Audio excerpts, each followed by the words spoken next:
Pemirsa, kebijakan tarif dari Amerika kepada Tiongkok dan negara lainnya masih berjalan dengan tidak pasti.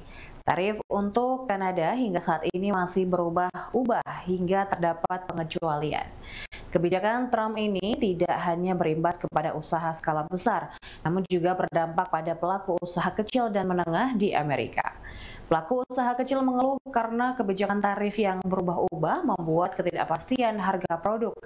Dengan skala usaha yang kecil, ketidakpastian harga terdampak besar kepada kemampuan mereka dalam memutar modal dan biaya operasional.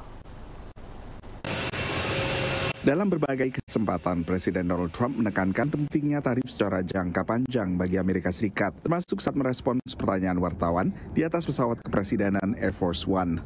Oh, I think the tariffs are going to be the greatest thing we've ever done as a country. It's going to make our country rich again.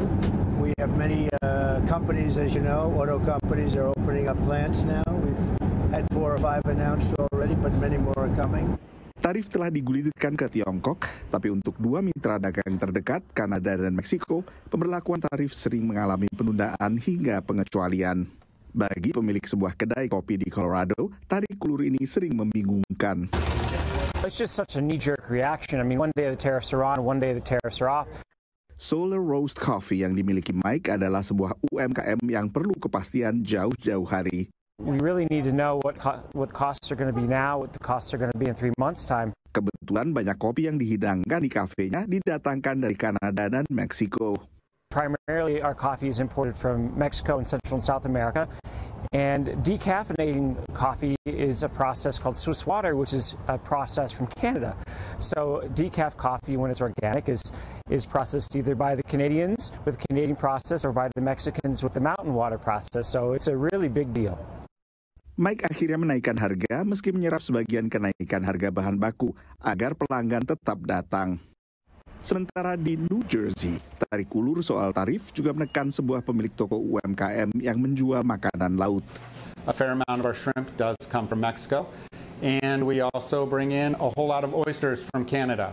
Those are products that will definitely affect us. Tarif akhirnya juga memiliki efek berantai. Because of the way seafood is interconnected and supply-demand, we are seeing products that aren't even from Canada, we're seeing prices raise. So domestic oysters from New England, those prices are already raising well over 10% as well. Pembeli pun bersiap-siap membayar lebih mahal. It's just going to make things more expensive, like for consumers and for small businesses. Like if the goal is to get more production in the United States, it's just like if you don't have like the infrastructure and things in place for that to happen immediately, like this is just going to hurt people. Pemilik UMKM umumnya mencari kepastian. Indeks ketidakpastian kebijakan ekonomi melonjak 41% selama sebulan. Menurut seorang peneliti yang terlibat dari Stanford University, ini kadang diikuti dengan terjadinya resesi ekonomi. Tapi saat ini masih terlalu dini untuk memastikan bahwa resesi bakal terjadi. Dari Washington DC, saya Nova Purwadi dan tim VOA. Terima kasih pemirsa, Anda sudah menyaksikan Economic Update pekan ini. Terus update berita ekonomi terkini hanya di OBTV. Saya Belinda Amanda pamit, sampai jumpa.